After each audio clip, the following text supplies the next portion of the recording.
The anger does not begin with an explosion. It seeps like a hairline crack underfoot, widening day by day until the entire ground beneath Fairmont Crest turns into a shifting slab. Danny stands at the edge of that crack with a restrained smile, not out of joy but because the muscles in her face have grown used to holding back everything that wants to erupt. She knows Hayley's appearances are never accidental. Every step, every dress, every word is calculation, a way of staking a claim on a man slipping out of her grasp.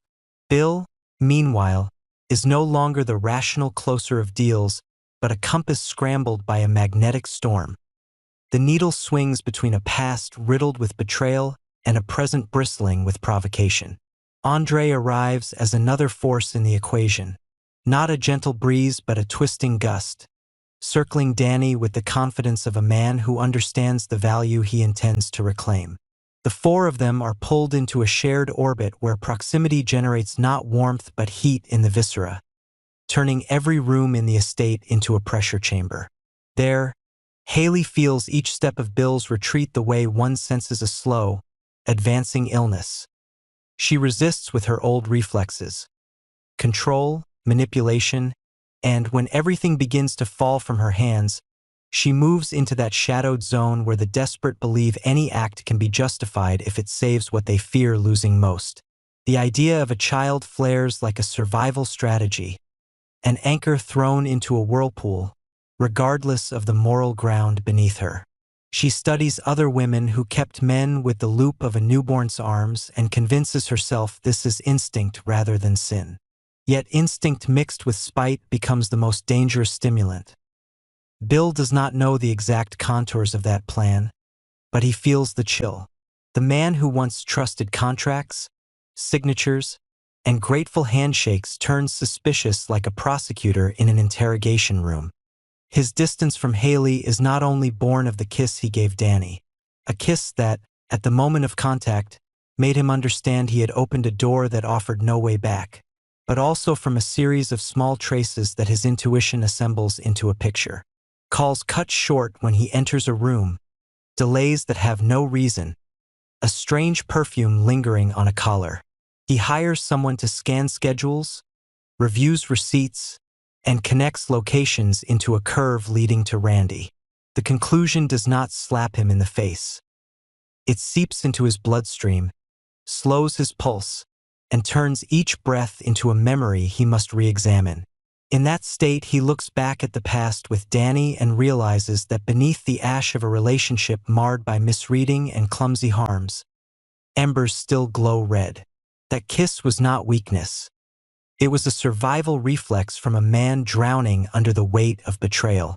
And Danny, when she lets Bill touch her, does not step backward into the old days. She opens a different equation. Can she guide a man out of a furnace of rage without burning herself? She understands his anger is not simple. It is a shredded pride, a question about masculinity placed beside the figure of a rival, a fear of losing control dressed up as righteousness in the dark corner of the chessboard. Randy is no accident. He moves with the calm of someone who believes secrecy is armor. Their meetings are not born of pure love. They are born of the hunger to be seen, affirmed, and to regain leverage in a game both fear losing. To Hayley, Randy is a mirror in which she need not strain to keep hold of a man who drifts farther by the day.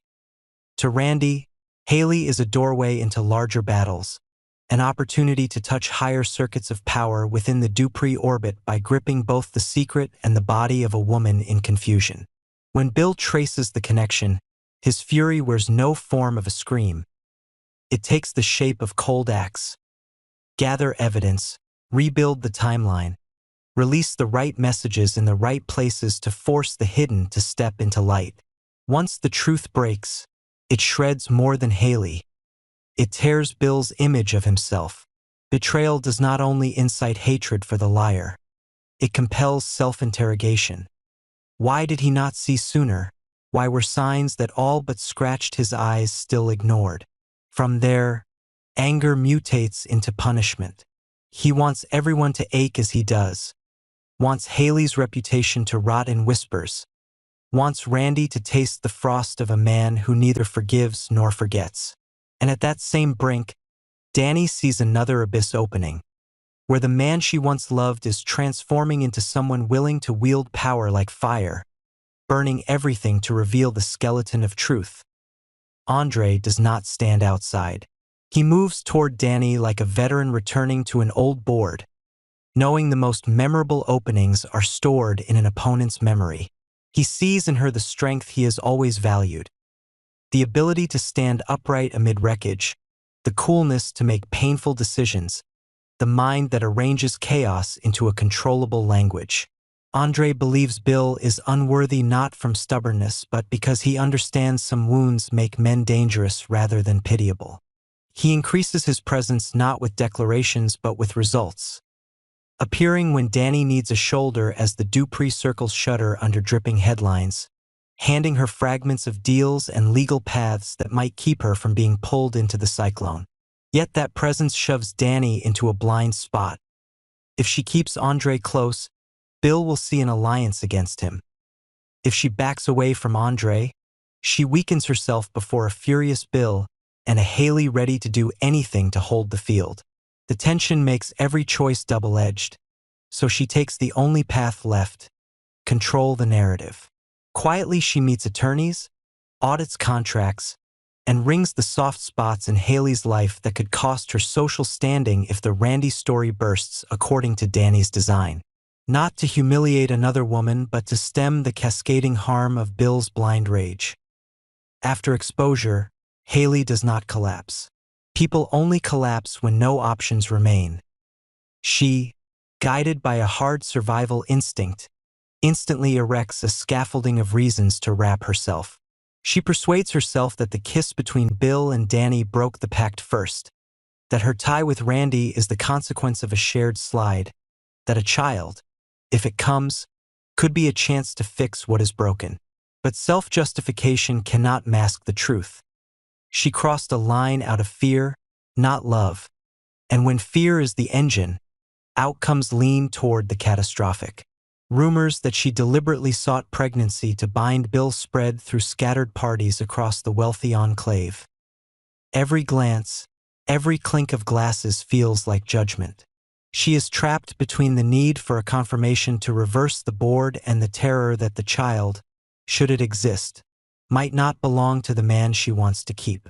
In long nights at Fairmont Crest, when the mansion sleeps, she sits alone, calculating probabilities, pre-ordering tests in her mind before anything exists to test, and understands that the only chance of survival is to push the story beyond ordinary morality. If Bill is the first to betray and if the Dupree world respects only power, she will become the strongest. But strength built on fear collapses quickly. Each of her steps sends echoes that help Bill reach deeper pits in her records, opening flimsy financial ties and discreet exchanges through intermediaries he had not yet fully connected. At the same time, Bill converts rage into design. He does not need to shout to be heard. He needs to stage events so everyone sees. Randy's confession, wrenched at the wall, merely starts a chain reaction Bill intends to control. He leaks part of the evidence to a friendly publication, enough to trigger the first wave that shakes Hayley's standing. But he keeps the critical cuts so that when necessary, he can escalate the gale to a hurricane. He does not care if people call him cruel. In his new frame, justice is achieved only when the price is high enough to deter repetition. Yet this cold mechanism of punishment contains a flaw. It leaves no space for the rescue Danny is trying to show him. She, who knows how to rise from ruins, sees the hazard clearly. If Bill lets anger define him, he will lose exactly what he is trying to preserve. Not merely honor, but his humanity. She extends a conditional escape. Shift the aim from annihilation to limiting damage. Focus on cutting Hayley away from the dark circuits around Randy. Seal the family's leaks so the scandal does not seep into the most fragile beams of the empire. Andre, the constant counterweight, presses Danny to choose. He does not demand a promise. He manufactures circumstances that force her moral center to emerge. And when it does, it points neither to him nor fully to Bill. It points to a hard principle. Fairmont Crest must not become an altar where men's pride and women's fear are sacrificed. In string-tight days, Danny reroutes information, quietly convinces intermediaries to stand down, severs lines between Randy and external forces that might exploit the scandal to attack the family's interests. She knows she may be mistaken for protecting Hayley. In truth, she protects the minimal balance so no one falls into the abyss. Ironically, this angers Bill further.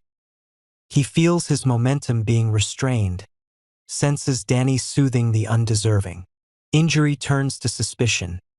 Perhaps Danny still owes their past an answer.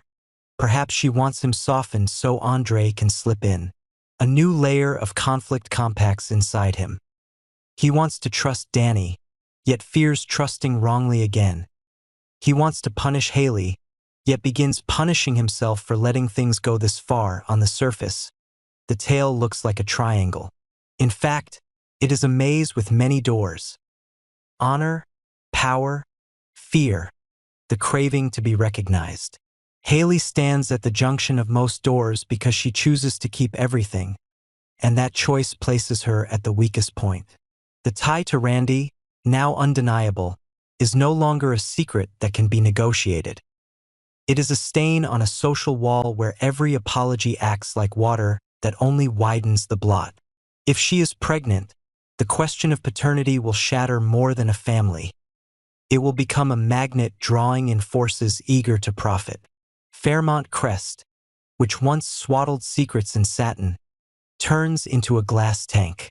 And when Bill stands before that glass, he sees himself more clearly than ever. A man who wants restitution and mourns the days when he was easy to believe. At this turn, alliances begin to shift. Some pull chairs to Bill out of fear of his force, some drift to Danny as to a fixed marker, others orbit Andre because he owns what Bill is losing, unforced composure. When the storm passes its first crest, difficult decisions can no longer be delayed. Bill must choose between elevating scandal to bury Hayley and Randy completely or stopping at a line that frees himself without self-destruction. Danny must choose between staying close to steer his fury into useful change or stepping away before the vortex swallows her. Andre must choose between remaining the visceral pull that drags Danny to his side or becoming the windbreak she needs to see what she truly wants. And Hayley, hurt yet lucid, must choose between fighting to the last to keep her seat at any cost or cutting Randy loose and walking into a harsh solitude where everything must be rebuilt from zero. Every choice exacts a slice of honor, and the blood does not show. It leaks through looks, withdrawn handshakes, rescinded invitations, doors once open now left ajar as reminders of a misstep as night lays itself over the glass terraces of Fairmont Crest. Every path carries a price. If Bill lets rage lead, he will pour fire across the dry fields. When the blaze dies, what remains may be soil too charred to bear anything new. If he steps back, he may save the seed of his humanity so that tomorrow something can still be planted. Danny knows this, and her greatest contest is not with Hayley or Andre but with Bill's pride. Cracked by humiliation and ready to insist that justice is merely another name for revenge. Andre, though fierce, understands something else. Some loves survive only when both learn how to stand outside the center of themselves. And Hayley, if she truly wants to avoid becoming the worst definition public rumor assigns her, must accept the truth that fear cannot serve as the foundation of love and that mastery cannot substitute for respect. Randy, at the end of the chain, will learn that the armor of secrecy has never protected anyone from consequence. It only swells the illusion of invulnerability until the blade of reality goes straight through. The calm before the next storm ends, but no one knows where the lightning will strike. Each carries a shard of anger, a shard of fear, a shard of hunger, and they walk a stone floor slick with sweat. One misstep, one sidelong glance, one more leaked item, and the maze redraws itself. People ask whether Bill's fury will drive him permanently into Danny's arms. The stark, dangerous answer is that every embrace has a limit. If he learns to cool the flames enough to see his own skin intact, Danny can be a place to stop, not to flee but to choose. If not, even the widest embrace becomes a cuff. And that triangle, now a many-sided shape, will keep spinning, reflecting everything they try to hide. Power inside love, fear inside betrayal, a longing to be healed inside punishment. As ever, Fairmont Crest will watch, then whisper, then judge, then forget, while the people inside the whirl must decide who they are when there is no one left to blame.